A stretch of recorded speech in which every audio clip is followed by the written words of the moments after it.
Hello friends, today we are going to cover the poem The Sick Rose, which is a romantic poem, and the poet of this poem is William Blake. तो आइए आज हम सिक रोज जो एक romantic pome है उसके बारे में पढ़ेंगे. इसके जो पोएट है वो है William Blake. It was published in the songs of experience in 1794. तो जो विलियम ब्लेक की एक कलेक्शन ऑफ पोएम्स थी जिसका नाम था सॉन्ग्स ऑफ एक्सपीरियंस, जो पब्लिश हुई थी 1794 में, ये सिक रोज पोएम उसी कलेक्शन ऑफ पोएम्स में पब्लिश करी गई थी. इसमें मेन जो सिंबल्स हैं वो दो सिंबल्स हैं. एक है आपका रोज और दूसरा आ जाता है आपका वर्म. तो ये क्या सिंबलाइज करते हैं दोनों मिलकर? Intense experience praise upon unpolluted innocence. तो जो इंटेंस एक्सपीरियंस है वो कौन रिप्रेजेंट कर रहा है यहाँ पे? इस पोम में रिप्रेजेंट करेगा जो वर्म है, वो रिप्रेजेंट करेगा इंटेंस एक्सपीरियंस. और वो किसके ऊपर प्रे कर रहा है? Unpolluted innocence. अनपोल्यूटेड इनोसेंस किसकी है? वो है रोज की. ठीक है, आगे बढ़ते हैं. थीम्स जो है इसमें, कुछ मेन थीम्स जो मैंने लिखे हुए हैं इसमें, जो आप नोट डाउन कर सकते हैं फॉर फर्दर रेफरेंस, वो है, एक तो है सबसे पहले लव, सेकंड है हेट्रेड, फिर आता है डिस्ट्रक्शन. यहाँ पे मैंने नीचे थोड़े और थीम्स लिखे हैं. ये है डेथ, डिस्ट्रक्शन एंड इनोसेंस, और सेक्स एंड डिजायर, जो हम पोम में पढ़ेंगे. ठीक, ये जो पोम है that is a small compact poem, और ये एक एलिगरी है. एलिगरी जो होती है फ्रेंड्स, वो एक शॉर्ट टेल होती है जिसमें एक हिडन मैसेज होता है या कोई हिडन मीनिंग होता है, एक मॉरल लेसन होता है जिसको हम पढ़कर समझ सकते हैं, और उसका जो लेसन है पोम का या किसी भी पैसेज का, उसको हम समझ सकते हैं. ठीक है, अब ये जो पोम है ये डिवाइडेड है 2 स्टैंजाज में, और जो 2 स्टैंजाज हम पढ़ेंगे उसमें क्वाट्रेन्स है. क्वाट्रेन क्या होता है? क्वाट्रेन होता है एक 4 लाइन स्टैंजा, मतलब एक स्टैंजा जिसमें सिर्फ आपके पास 4 लाइन्स हो. ठीक, अब हम इसकी पढ़ते हैं राइम स्कीम. राइम स्कीम जो फर्स्ट वाली स्टैंजा है, फर्स्ट क्वाट्रेन की राइम स्कीम है ABCB.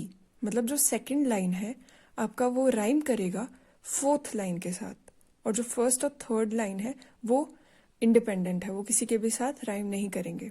सिमिलरली सेकंड स्टैंजा में जो होगी हमारे पास, उसमें भी DEFE, मतलब जो सेकंड लाइन है वो 4th लाइन के साथ राइम करेगी, और फर्स्ट और थर्ड लाइंस जो है वो इंडिपेंडेंट होगी, वो किसी के भी साथ राइम नहीं करेंगी.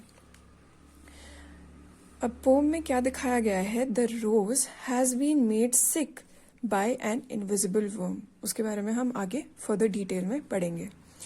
जो रोज है वो सिंबलाइज करती है, is the symbol of nature, fragility, female purity and chastity. तो जो रोज है वो किन चीज़ों को सिंबलाइज कर रही है? एक तो नेचर, जो आपकी प्रकृति हो जाती है. एक फ्रैजिलिटी, मतलब सेंसिटिव चीज़ कोई, उसको रिप्रेजेंट करता है, सिंबलाइज करता है. फीमेल प्योरिटी, जो फीमेल है उसकी जो प्योरिटी है उसको रिप्रेजेंट करता है. और चैस्टिटी, जो आ जाती है आपकी वर्जिनिटी.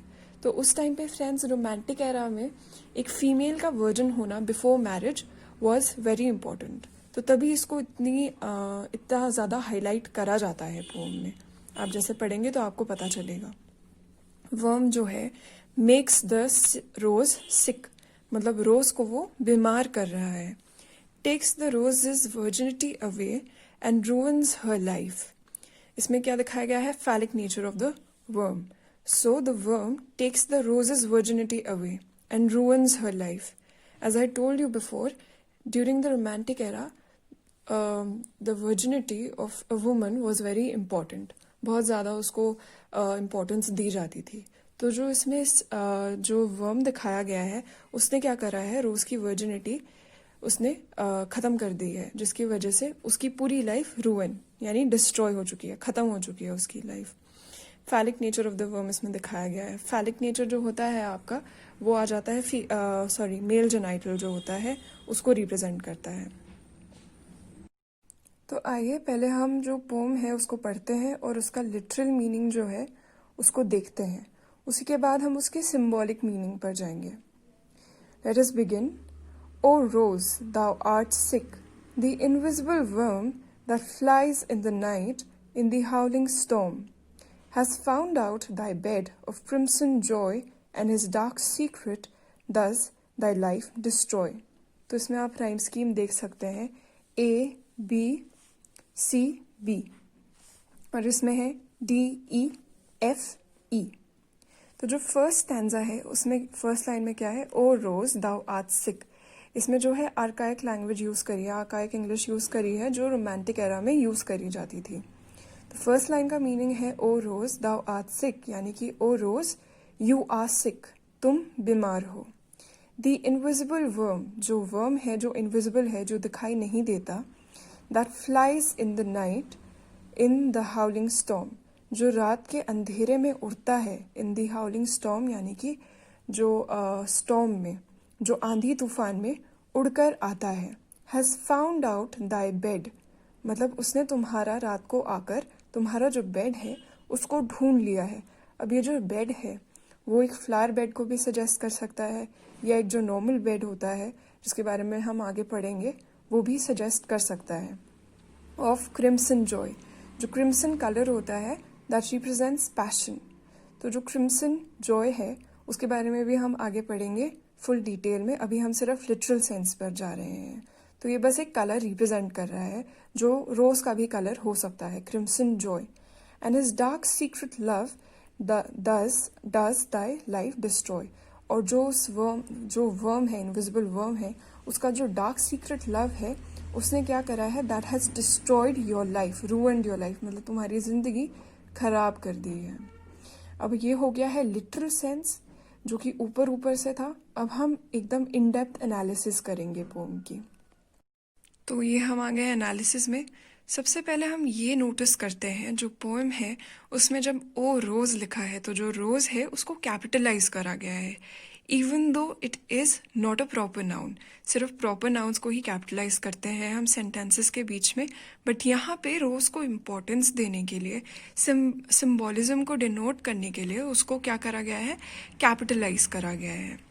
रोज इज सिक, जो रोज है वो बीमार है. अब यहाँ पे जो रोज है वो एक फीमेल को रिप्रेजेंट करती है, a female from the romantic era. The invisible worm made it sick. अब यहाँ पे जो इनविजिबल वर्म है वो किसको रिप्रेजेंट कर रहा है, एक आदमी को रिप्रेजेंट कर रहा है विद हिडन सेक्सुअल डिजायर्स, जिसके अंदर बहुत लस्टफुल डिजायर्स हैं. किसके प्रति, जो रोज है उसके लिए. It flies in the night, जो कि क्या दे रहा है, sense of danger and dread, मतलब वो रात को उड़कर आता है, मतलब वो जो आदमी है वो रात के अंधेरे में उस रोज यानी उस लेडी के पास आता है. ये क्या दे रहा है, एक sense of danger and dread. तो इसमें जो है वो रात को क्यों आ रहा है, वो दिन को भी तो आ सकता है लेकिन वो रात को आ रहा है, तो इसलिए उसमें एक डेंजर और ड्रेड की फीलिंग आ जाती है.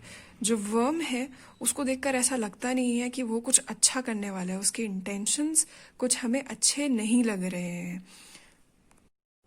और इसमें जो हाउलिंग स्टॉर्म है वो क्या सजेस्ट करता है, जो भी प्रॉब्लम्स वो फेस करता है आदमी उस लेडी के पास आने के टाइम पर, वो कौन सजेस्ट कर रहा है, हाउलिंग स्टॉर्म. मतलब जितनी भी प्रॉब्लम्स आई हैं उसको उस रोज तक यानी उस लेडी तक पहुंचने में वो सजेस्ट कर रहा है हाउलिंग स्टॉर्म.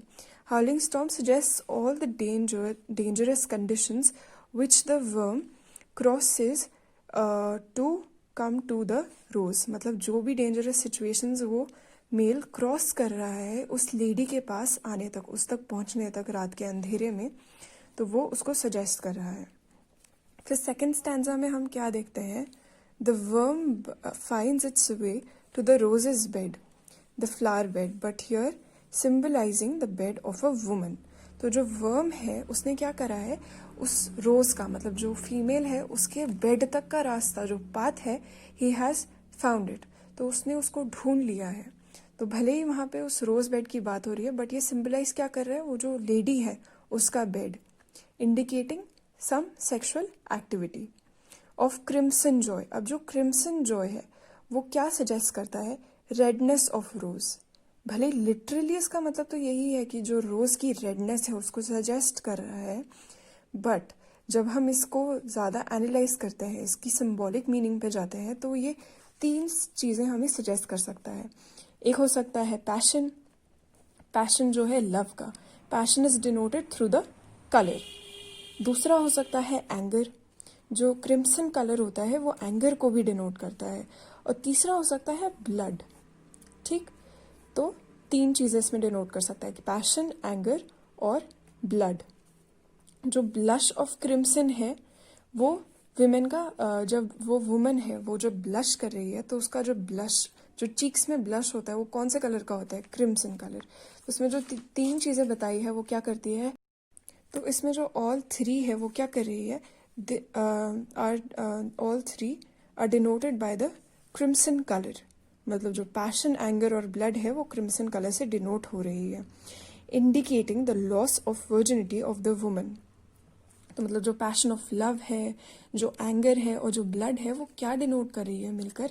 कि वो जो लेडी है, वो जो वुमन है, उसने अपनी जो वर्जिनिटी है वो लूज कर ली है। किसने कराई है? The invisible worm. मतलब जो आदमी है जो रात के अंधेरे में उनसे मिलने आ रहा है, उन्होंने क्या करा है? उसकी वर्जिनिटी खत्म कर दी है, indicating the loss of virginity of the woman. The rose is afflicted by the worm, worm's dark secret love. तो जो वर्म है वो किससे अफेक्ट हो गई है? जो वर्म है उसके डार्क सीक्रेट लव से। हर लाइफ इज डिस्ट्रॉयड, उसकी लाइफ अब डिस्ट्रॉय हो चुकी है। क्यों? क्योंकि वो एक रोमांटिक एरा की लेडी है और उसने शादी से पहले अपनी वर्जिनिटी लूज कर दी है, इसलिए जो उसकी लाइफ है वो रूइन हो चुकी है, डिस्ट्रॉय हो चुकी है, खत्म हो चुकी है। It could be the actual death of the rose. अब जब उसमें ये दिखाया है, लिटरली अगर हम जाए तो ये हो सकता है कि जो रोज है वो मुरझा गया है, उसकी डेथ हो गई है। लेकिन जब यहाँ पे हम पढ़ रहे हैं तो क्या है कि जो वुमन है, जो लेडी है, उसकी लाइफ डिस्ट्रॉय हो चुकी है क्योंकि उसने अपनी वर्जिनिटी शादी से पहले लूज कर ली है। It also indicates the worm which is a phallus, जो मैंने आपको बताया, male genital, destroying the life of a woman by which her virginity is taken away. और जैसे मैंने यहाँ पे लिखा है, at that time loss of a woman's virginity meant a life as good as a destroyed one. मतलब जो एक वुमन होती थी जिसने शादी से पहले अपनी वर्जिनिटी लूज कर ली है, तो उसकी लाइफ को कैसे हम उसको कंपेयर करते थे कि एक लाइफ जो ना होने के बराबर ही है। तो ये था हमारा पोम फ्रेंड्स। आई होप आपको समझ आया हो, और प्लीज़ लाइक करें, शेयर करें, सब्सक्राइब करें and press the bell icon. This is my first video ever and please support if you liked it. Thank you so much.